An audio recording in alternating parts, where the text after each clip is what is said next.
सुपठोदयः हृदि चर्च सर्वदं मुहम्मदा। ओम शांति नमो नमः। हज़रत सिदरुल माइकिराम तोलाबाइजान सामिल मुकर्रम বয়োজ্যেষ্ঠ বয়োকনিষ্ঠ সকল শ্রোতাবৃন্দদের জানাই ভক্তিপূর্ণ সালাম। আসসালামু আলাইকুম ওয়া রাহমাতুল্লাহি ওয়া বারাকাতুহু।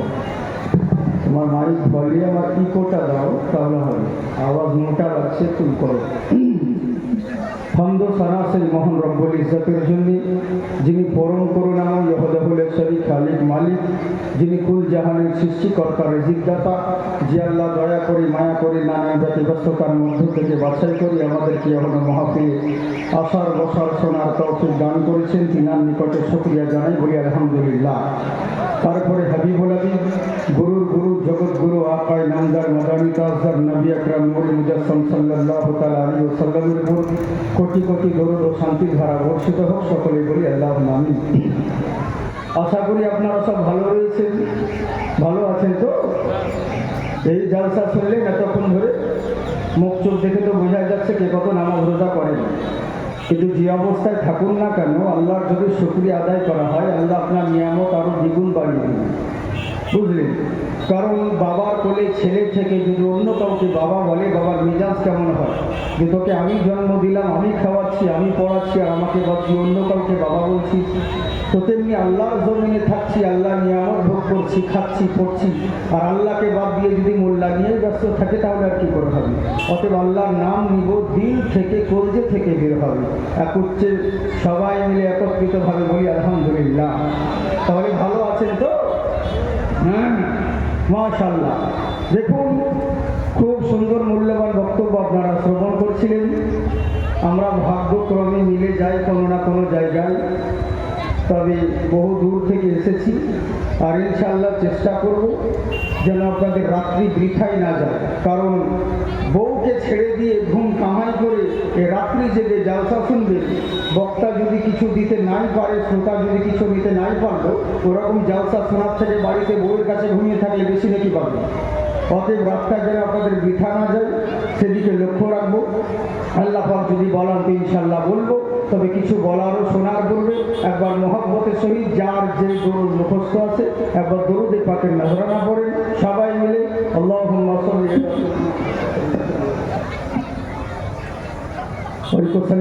আলাইহি সাল্লাতু ওয়া সালামু আলাইকা রাসূলুল্লাহ সাল্লাল্লাহু তাআলা আলাইহি ওয়াসাল্লাম। একবার হাত উঠিয়ে বলেন আল্লাহু আকবার। মাইক ম্যান, তোমাকে বারবার বলবো না, তুমি শিখবে। একবার দুই হাত তুলে বলেন আল্লাহু আকবার। फूल खिलने लगे रहमतों के, दोनों आलम करीने में आए, दोनों आलम करीने में आए। मोहब्बत के साथ बोलिए सुभान अल्लाह। फूल खिलने लगे रहमतों के, दोनों आलम करीने में आए,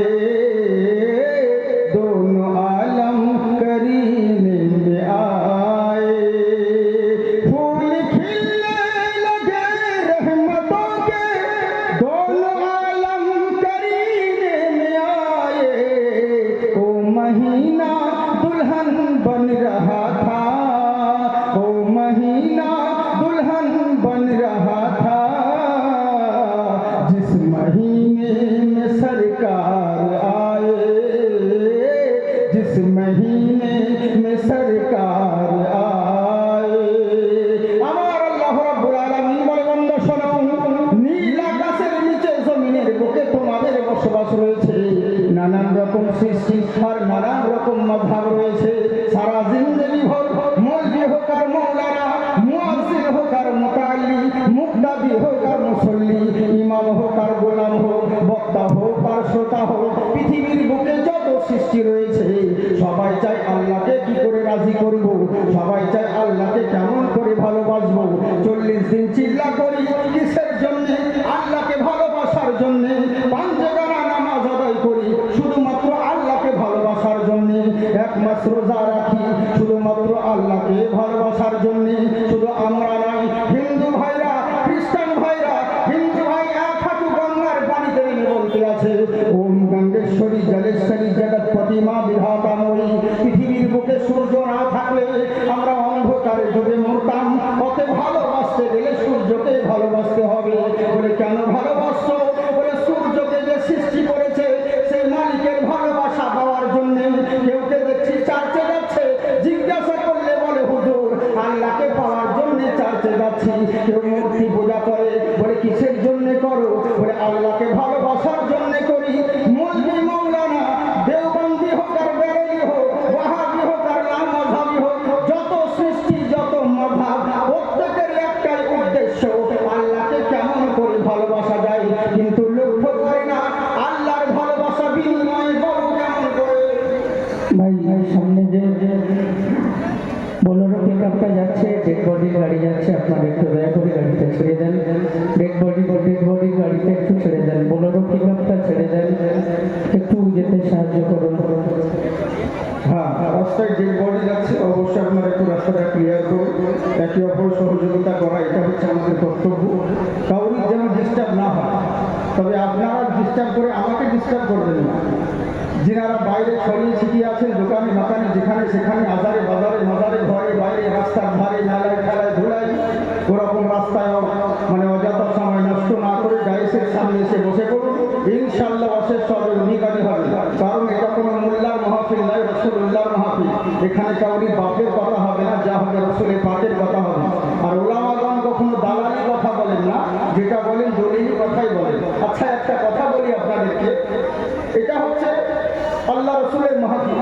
আচ্ছা বলুন তো দেখি, মৌলভী তো বক্তব্য দিয়ে চলে যাবে নাজরানা নিয়ে, মাইক গান মাইকের ভাড়া নিয়ে চলে যাবে, সবাই নানান জনা নানান রকম কর্ম করে নিজের মজুরি নিয়ে চলে যাবে। কিন্তু আমি আপনি এত রাত্রি জেগে বসে থাকে, আপনার আমার লাভটা কি হবে? এটা তো জানা দরকার। রাত্রি জেগে আপনার আমার লাভটা কি হবে? তো শুনুন, মিষ্টির দোকানে দেখবেন বাতাসা পাওয়া যায়। বাতাসা কিনে তো, বাতাসা নকুল দানা, তো মিষ্টির দোকানে বাতাসা পাওয়া যায়। আজ অবধি আপনাদের এই জয়নগর এলাকার লোক কেউ কি বলেছেন মিষ্টির দোকানে বসে যে ভাই আমার বন্ধু এসেছে এক প্লেট করে বাতাসা দে? নেই। কোনোদিন শ্বশুর বাড়ি যাওয়ার সময় বলেছেন এক প্লেট বাতাসা দে, শ্বশুর বাড়ি যাবো, নিয়ে যান। কেন? আজকে যদি মিষ্টির দোকানে বসে বাতাসা খায়, কালকে হয়তো পাতপুকুরের লোক বলবে আরে আর বলিস না, এরা তো মনে রাখে তো নাকি জায়গা নাম, এখানকার লোকেরা এরা তো মানে মিষ্টির দোকানে বসে বাতাসা খায়। কোন আত্মীয় বাড়ি গেলে পরে বাতাসা নিয়ে যায়, প্রেস্টিজ পাংচার হবে, সম্মানে লাগবে। এর জন্য বাতাসা খাওয়া তো দূরের কথা, ওইদিকে তাকিয়ে পর্যন্ত দেখে না। কিন্তু বাতাসা বলতে শোন, আমার সম্মান আমার মর্যাদা দেখতে গেলে পরে মিষ্টির দোকানে দেখিস না, আমার রুতবা দেখতে গেলে পরে জুম্মার দিন মসজিদে যা বা কোনো মিলাদ মাহফিলের অনুষ্ঠানে যা। আরে বাচ্চা তো বাচ্চা, আমাকে নেওয়ার জন্য বুড়োরা পর্যন্ত তাড়াতাড়ি করে, কারণ তখন আর বাতাসা থাকে না, তাবাররুক হয়ে যায়, সিরনি হয়ে যায়। সামান্য মিষ্টির দোকানের বাতাসা মিলাদ মাহফিলে এসে তার যদি নাম পরিবর্তন হয়ে যায়, শান বেড়ে যায়। আপনি আমি আল্লাহর বান্দা, নবীর উম্মত, আপনি আমি আল্লাহ রসুলের মাহফিলে এলে আপনার আমার শান কি আল্লাহ বাড়াবেন না? নিশ্চয় বাড়াবেন।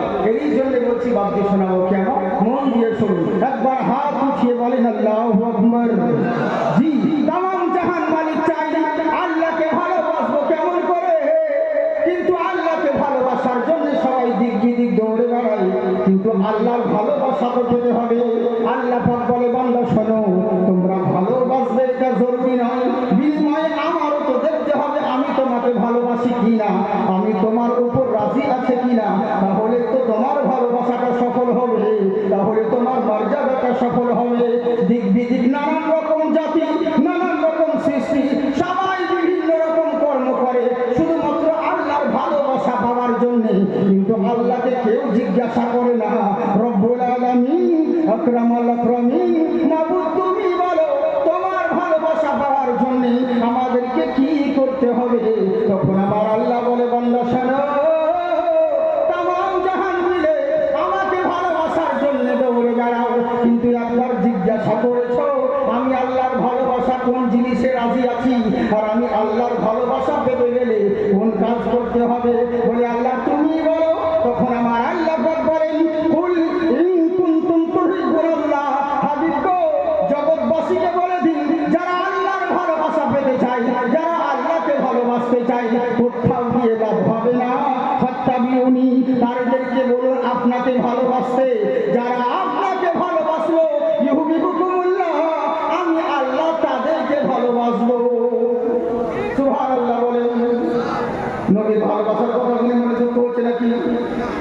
দুঃখ হয় না কোনো? হ্যাঁ, তাহলে ঠিক আছে। অনেকজন বলে নবীর কথা কেন বলো? সব সময় নবী নবী নবী নবী নবী নবী, মিলাদে নবীর নাম, আজানে নবীর নাম, তাকবীরে নবীর নাম, একামতে নবীর নাম, শুধু নবী আর নবী নবী কেন করছো? নবীর কথা বলবো না তো তোমার বাবার কথা বলবো নাকি? নবীর জন্যই তো সব কিছু পেয়েছি। আল্লাহ ওয়াহদাহু লা শারীক, আল্লাহ এক, যার দ্বিতীয় নেই। এটা কে বলেছে? কোন মোল্লা নয়, আল্লাহ রাসূল বলেছেন। আচ্ছা জেনে রাখো, আমরা বিরাজ করি, মাহফিল করি, জালসা করি, সব জায়গায় নবীর প্রতি দরুদ পড়ি, নবীর প্রতি সালাম করি, নবীর জিকির আজকার করি, নবীর গুণগান করি। অনেকেই বলে কেন নবী নবী করো? আচ্ছা আপনাদেরকে বলি, তুমি তো ভাত প্রত্যেক দিন খাও, কিন্তু তুমি পানি কেন বারবার করো? আজকে যদি ঝিঙে ডাল করো, কালকে ঝিঙেতে ডালে তোমাকে ভালো লাগবে না। আজকে আলু ভর্তা করলে কালকে ডাল ভর্তা করো। এক একদিন এক এক রকম সবজি আইটেম পরিবর্তন করো, একই জিনিস রোজ রোজ ভালো লাগে না। কিন্তু পানি তোমাকে সব সময় পান করতে হয়। ওরে 4 বেলা যদি খাও, কিন্তু পানি তোমাকে 10 বার পান করতে হয়। কিন্তু কেন পান করো বলো? তখন বলে মাওলানা, পানি পান করি এই জন্যে যাতে জীবন বেঁচে যায়। আরে গাধা শোন, তোরা পানি পান করি যাতে জীবন বেঁচে যায়, আমরা নবীর জিকির করি যাতে আমাদের ঈমান বেঁচে যায়। সুবহানাল্লাহ। সেই নবীকে ভালোবাসো, তাহলে আল্লাহকে ভালোবাসা হবে। কিন্তু মুখে বললে ভালোবাসা হয় না, বুঝলেন তো? মুখে তো সবাই বলি আল্লাহকে ভালোবাসি, নবীকে ভালোবাসি, কিন্তু কাজের সময় সব চিটিং পা। হ্যাঁ, অনেক মানুষ আছে হুজুর নবীর জন্য জান দিয়ে দিব। নবীর জামানা যদি আমরা থাকতাম, আমরাও নবীর জন্য জীবন দিয়ে দিতাম।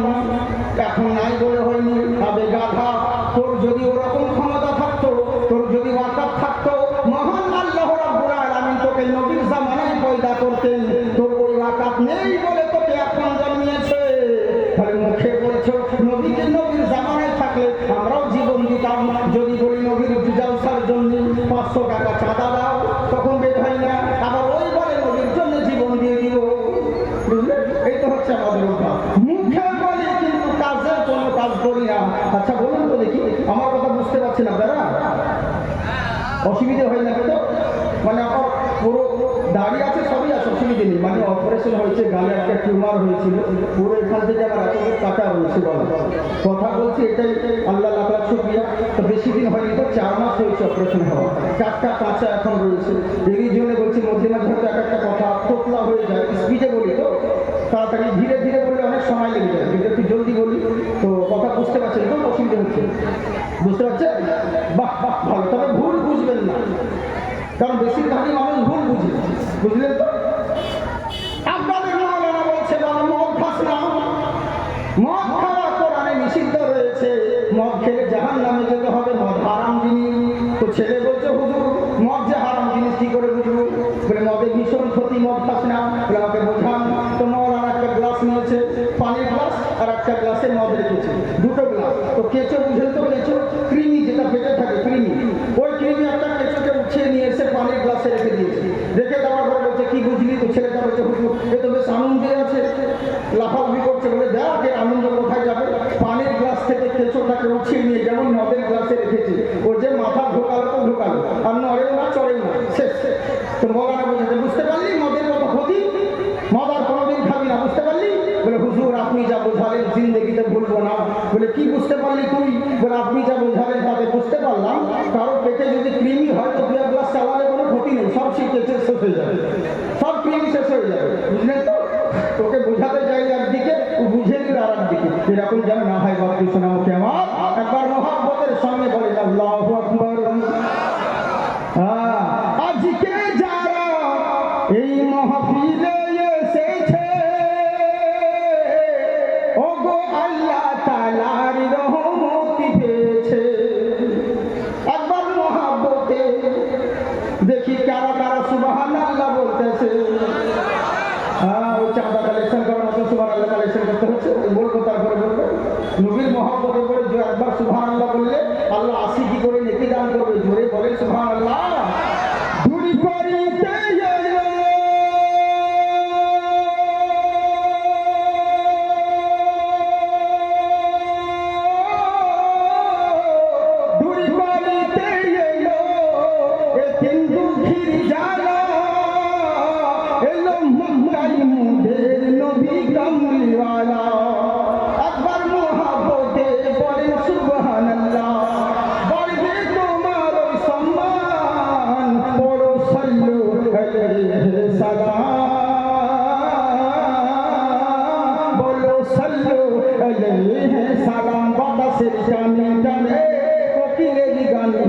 ভাসে শুধু নবীর নাম, বলো সাল্লু আলাইহি সালাম, বলো সাল্লু আলাইহি সালাম।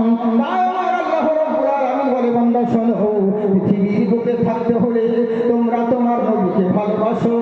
যারা নবীকে ভালোবাসলো তারা জেনে রাখো মহান আল্লাহর ভালোবাসা হয়ে গেল। আর জেনে রাখো আমার আল্লাহ বলেন, যারা আমার হাবিবকে ভালোবাসলো আমি আল্লাহ তাদেরকে ভালোবাসবো আর ভালোবেসে ছেড়ে দিব না। ইয়াগফির লাকুম যুনুবাকুম ওয়াল্লাহু গফুরুর রহিম। তাদের গুনাহ সমূহগুলোকে আমি আল্লাহ মাফ করে দিব। আল্লাহ গফুরুর রহিম।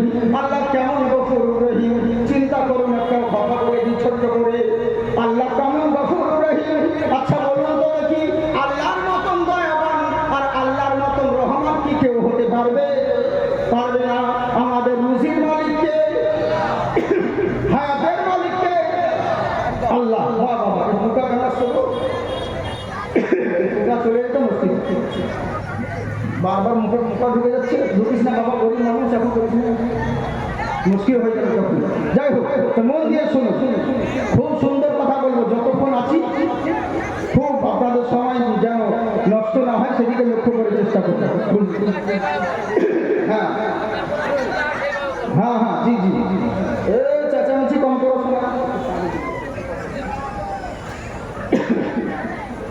বাইরে যারা জড়ালে ছুটি আছেন চেঁচামেচি একটু কম করবে। এই পোকা ফাঁকা ওখানে একটা কিছু পাতা ফাতা দিই, এদিকে চলে আসছে, ওদেরকে খাক, বক্তাদেরও হতে আসছে। জি জি জি, হ্যাঁ। তো কথা হচ্ছে বাবজি সোনামুখী আমার, মন দিয়ে শুনুন, খুব সুন্দর কথা বলবো। আল্লাহ হচ্ছেন গফুর রহিম। আচ্ছা বলুন তো দেখি, রুজি মালিক আল্লাহ তো, সব কিছুরই মালিককে আল্লাহ।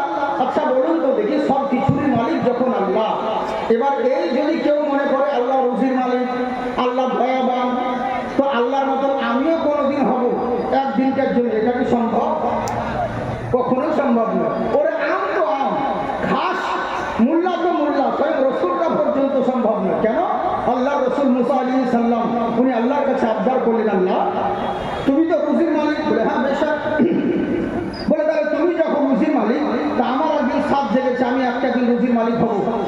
তা আল্লাহ বলছেন, হে মুসা তুমি কি বলছো? তোমার কি খেয়াল আছে, জ্ঞান আছে, তুমি কি কথা বলছো? বলে কেন, আমি এবার কি বলবো? ঠিকই বলেছি, আমি একদিন রুজির মালিক হবো। তো বলে কখনোই সম্ভব নয়। কিছু কিছু জিনিস আমি আল্লাহ নিজের কুদরতি হাতে রেখেছি, অন্য কাউকে দিইনি।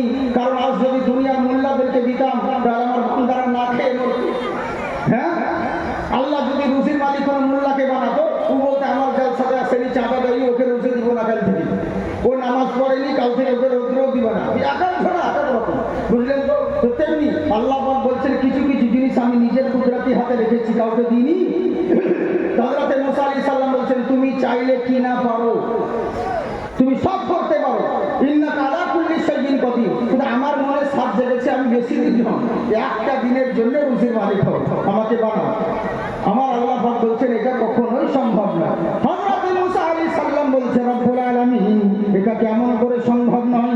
রুজির মালিক হলে তুমি আল্লাহ, কিন্তু তুমি চাইলে পরে সব কিছুই সম্ভব হয়। কেননা সমস্ত কিছুই তো তোমার দান। আজকে জন্ম হয়েছে, সমস্ত কিছু মানুষের জন্ম থেকে মৃত্যু অবধি সব কিছুরই মালিক হলে তুমি আল্লাহ, রুজির মালিকও তুমি আল্লাহ। আমার আল্লাহ পাক কেমন রুজির মালিক বলছে, বান্দা শোনো, পৃথিবীর বুকে আজকে মহান আল্লাহর একরকম নয় 84 লক্ষ রকমের প্রাণী বাস করে। তার মধ্যে শুধু একটা প্রাণী ইনকাম করে, রোজগার করে, যার নাম হলো মানুষ। কিন্তু মানুষ ব্যতীত বাকি যত সৃষ্টি রয়েছে এদের আধার কার্ডও নেই, বিপিএল কার্ডও নেই, রেশন কার্ডও নেই। আচ্ছা বলুন তো দেখি, এদেরকে কে রুজি দেয়? আল্লাহ দেয়। আমার আল্লাহ বলে, বান্দারে সব কিছুরই মালিক আমি আল্লাহ।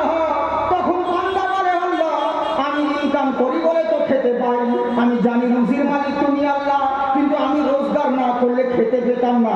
মাথার ঘাম পায়ে ফেলে ইনকাম করি বলে খেতে পাই। অনেক মানুষ বলে, হুজুর ইনকাম না করলে খাবো কি, রুজি আসবে কোথা থেকে, ইনকাম করি বলে খেতে পাই। এটা ভুল ধারণা ভাই। কেননা লক্ষ্য করে দেখো, তুমি যত বড়ই করোড়পতি আর যত বড়ই আরবপতি আরাবপতি হও না কেন, হঠাৎ যদি তোমার বাড়িতে 10টা মেহমান চলে আসে আর 10টা মেহমান এসে যদি 10 রকম খাবার চেয়ে বসে, বাড়িওয়ালার কি মেজাজ ঠিক থাকবে?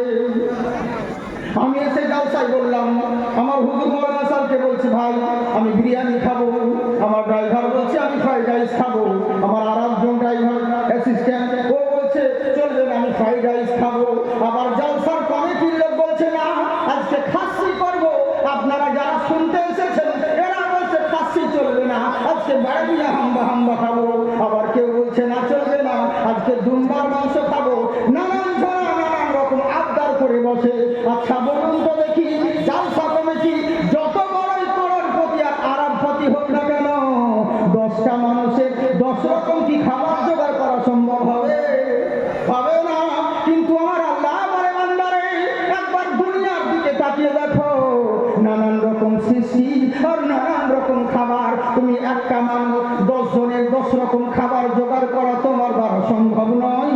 কিন্তু পৃথিবীর দিকে তাকিয়ে দেখো, মানুষের খাবার হলো আলাদা, গরুর খাবার আলাদা, দুম্বার খাবার আলাদা, ভেড়ার খাবার আলাদা, কুকুরের খাবার হলো আলাদা, পুকুরের মাগুর মাছের খাবার হলো আলাদা, আকাশের চিলের খাবার হলো আলাদা, কবুতরের খাবার আলাদা, শকুনের খাবার আলাদা, কাকের খাবার আলাদা, সমুদ্রের তিমি মাছের খাবার হলো আলাদা, ভেটকি মাছের খাবার হলো আলাদা, গঙ্গার ইলিশ মাছের খাবার হলো আলাদা।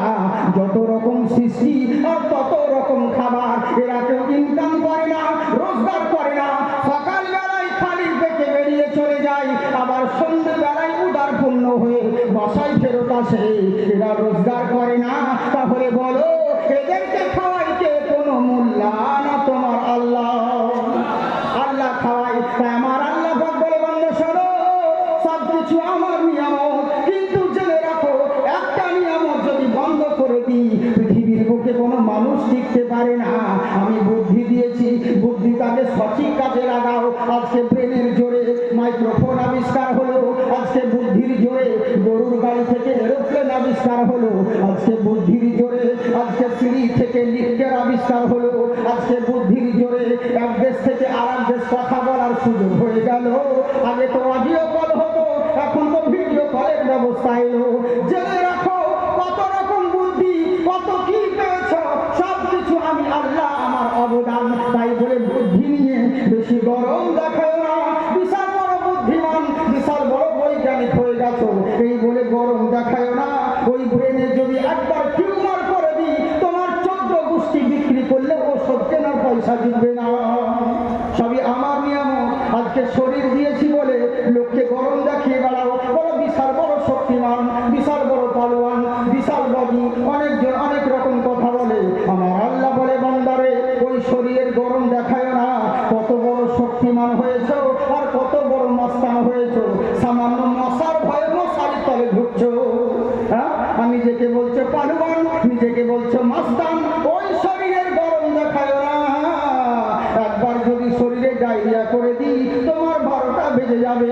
জেনে রাখো একটা লাঠি দেখতে বাঁশের মতন, চিবাইলে বড় মিষ্টি লাগে, কি বলেন? আর আমার আল্লাহ বলেন ওই আগ থেকে তোমরা শিক্ষা লাভ করো। বলে কেমন করে? আমি আল্লাহ তাআলা যেমন রাতের ভিতর থেকে মিষ্টি রস বের করতে পারি, বেশি বাড়াবাড়ি করো না, নইলে রসের পরিবর্তে বিষ বের করতে পারি। ইন্নাকা আলা কুল্লি শাইইন কদির, সমস্ত ক্ষমতা আমার রয়েছে। তাই আমার আল্লাহ বলেন কোন কোন জিনিস আমি আমার নিজ কুদরতি হাতে রেখেছি, কাউকে দান করিনি। কিন্তু মুসা আলাইহিস সালাম বললেন, আল্লাহ সবই মেনে নিলাম, তামাম জাহানের মালিক ও মুকতার তুমি হলে আল্লাহ, সারা জাহানের রিজিক দাতা তুমি আল্লাহ, কিন্তু আমি তো সর্বক্ষণের লেগে বলিনি একটা দিনের জন্য রুজির মালিক হতে চেয়েছি, আমাকে একটা দিনের জন্য রুজির মালিক বানাতে হবে। হযরতে মুসা আলাইহিস সালাম বলছেন, আমি স্পিডে বলছি বলে অসুবিধা হচ্ছে নাকি? ঠিক আছে, আমি বেশিক্ষণ বক্তব্য রাখি না, বুঝলেন তো? 1 সেকেন্ড থেকে আমরা ইন্টারনেটে লিখেছেন 1 2, খুব জোর হলে টেনে টেনে 2 হয়। এবার এতে অনেক লোক বলে অমুক বক্তা তো 2.5 ঘন্টা বক্তব্য রাখে, 3 ঘন্টা বক্তব্য রাখে, জাকির হোসেন সাহেব এত জলদি কেন ছেড়ে যায়? ওদের লোকে 3 ঘন্টা আমার 1 ঘন্টা মেপে যাও, ওর থেকে বেশি হবে, বুঝলেন? কারণ কথা নদী স্পিডে, কারণ আপনি যেটা 10 মিনিটে বলবেন সেটা আমি 10 সেকেন্ডে বলবো। হ্যাঁ, অনেক রকম কথা আছে। যেমন ধরুন একটা কথা বললে শর্টকাটে তাহলে বুঝে নেবেন। অনেক বক্তা আছে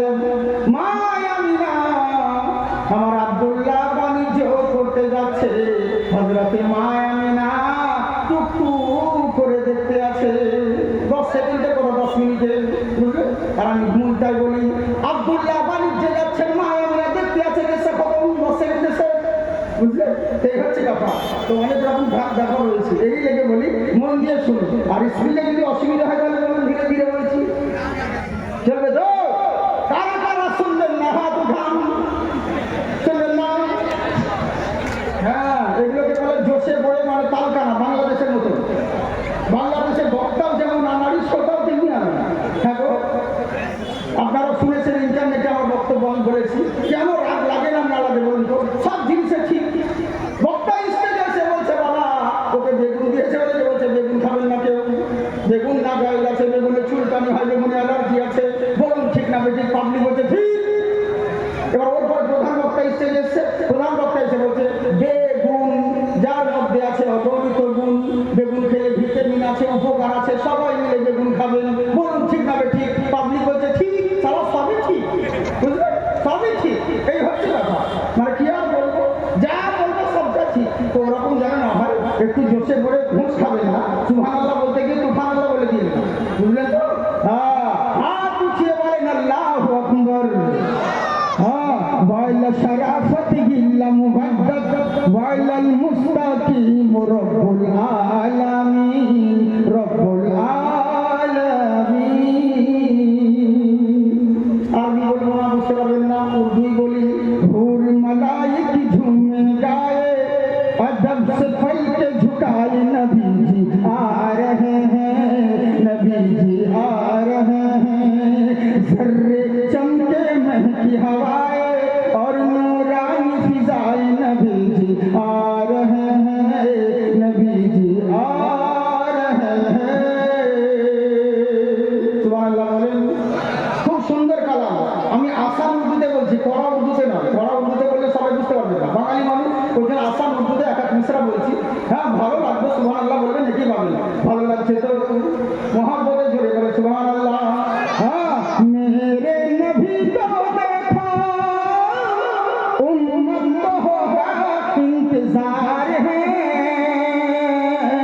दीदार की खातिर ये हर एक पैगंबर बेकरार है, पत्थर जिनकी कलमा सुनाए, पत्थर जिनकी कलमा सुनाए, तेरी सर को झुकाए, नबी जी आ रहे हैं, नबी जी आ रहे हैं, पूरी मलाइक झूमे गाए, अदब से पल के झुकाए, नबी जी आ रहे हैं, नबी जी आ रहे हैं। मूसा আলাইহিস সালাম বলছেন আল্লাহ গো আমাকে একটা দিনের জন্য রুজির মালিক বানাও। আমার আল্লাহ বলেন ঠিক আছে, তুমি যখন বারবার রুজির মালিক হতে চাও তাহলে একটা কাজ করো, সকালবেলায় বেরিয়ে চলে যাবে বনি ইসরাইল কওমের কবরস্থানে, সবচাইতে বড় যেটা কবরস্থান, ওই কবরস্থানে গিয়ে তুমি থাকবে, সারা দিন থাকবে। যখন সন্ধ্যেবেলায় মাগরিবের সময় হয়ে যাবে, ওই সময় তুমি সূর্য দেওয়ার সময় ওইখান থেকে বের হয়ে ঘুর পাহাড়ে আসবে, তারপরে দেখবো তোমাকে রুজির মালিক বানানো যায় কিনা। হযরত মুসা আলাইহিস সালাম বলছেন ঠিক আছে আল্লাহ, আল্লাহর কাছে অঙ্গীকার করে চলে গেলেন। সকালবেলায় বনি ইসরাইল কওমের সবথেকে বড় যে কবরস্থানটা, ওই কবরস্থানে গিয়ে দাখিল হলেন। আমার আল্লাহ বলেছিলেন এমন একটা জায়গায় তুমি থাকবে যেন তুমি সবাইকে দেখতে পাও আর তোমাকে কেউ না দেখতে পারে। আমার মুসা আলাইহিস সালাম বলেছেন আল্লাহ ঠিক আছে তাই হবে। হযরত মুসা আলাইহিস সালাম করলেনটা কি, ওই কওমের কবরস্থানে গিয়ে এমন একটা উঁচু জায়গায় ঝোপ গাছ দেখে উঠে গাছের উপরে উঠে দাঁড়ালেন। উনি ওখান থেকে পুরো কবরস্থান দেখতে পাচ্ছে, কিন্তু কেউ চেষ্টা করলে ওনাকে কেউ দেখতে পাবে না। এরকম কবরস্থান গাছের উপর বসে আছেন। সকাল থেকে 10টা হয়ে গেল, বেলা হয়ে গেল, সূর্য মাথার উপরে চলে এলো, যোহরের টাইম হয়ে গেল, কিন্তু চিন্তায় পড়ে গেলেন। হযরত মুসা আলাইহিস সালাম মনে মনে ভাবেন আল্লাহ তোমার যদি কিছু হিকমত দেখানোর ছিল তুমি আমাকে লোকালয়ে পাঠাতে পারতে, কোনো বাজারে পাঠাতে পারতে, যেই জায়গায় গ্রামের মানুষ বসবাস করে ওই জায়গায় পাঠাতে পারতে, কিন্তু কবরস্থানে তুমি কেন পাঠালে? এখানে তো কোনো কাজ নেই, মানুষ আসছে আর লাশকে দাফন করছে, চলে যাচ্ছে, করতে যাই না, মাটি দিতে যাই। আল্লাহ তোমার কি মহিমা রয়েছে, এখানে কেন থাকতে বললে? দুপুর হয়ে গেল, চিন্তা করছেন আল্লাহ যখন থাকতে বলেছেন সন্ধে অবধি অপেক্ষা করি, এইভাবে আসরের সময় হয়ে গেল, বিকেল হয়ে গেছে। উনি চিন্তা করলেন যাকে বেলা তো ডুবে গেল, এবার আমি গাছ থেকে নামি। যেমন নামার চেষ্টা করছেন, সঙ্গে সঙ্গে দেখছে ওই কবরস্থানের দিকে একটা মানুষ, একজন আল্লাহর বান্দা কবরস্থানের দিকে দৌড়াতে লেগেছে। উনি চিন্তা করলেন কি ব্যাপারে, এরা তো দৌড়াচ্ছে কেন? এ তো কবরস্থানের দিকে আসছে, দেখি বেটা কি করে। উনি গাছের মধ্যে থেকে গেলেন, দেখি ও কি করে। কবরস্থানের দিকে আসছেন, কিছুক্ষণ আগে যাকে মাটি দেওয়া হলো ওই জায়গায় আশেপাশে ঘোরাফেরা করছে। হযরত মুসা আলাইহিস সালাম চিন্তা করছেন এই বান্দা হয়তো মাটি দিতে এসেছিল, হয়তো তার কোনো গুরুত্বপূর্ণ জিনিস হারিয়ে গেছে, এরই লেগে হয়তো খোঁজাখুঁজি করতে আছে। উনি ওইটাই চিন্তা করলেন। কারণ আপনারা জানেন টুপি পরে, পাঞ্জাবি পরে জুম্মার দিন কেউ মসজিদের দরওয়াজায় যাচ্ছে, তার মানে বুঝে নিতে হবে বেটা নামাজ পড়তে যাচ্ছে, নইলে কারো জুতো চুরি করতে যাচ্ছে।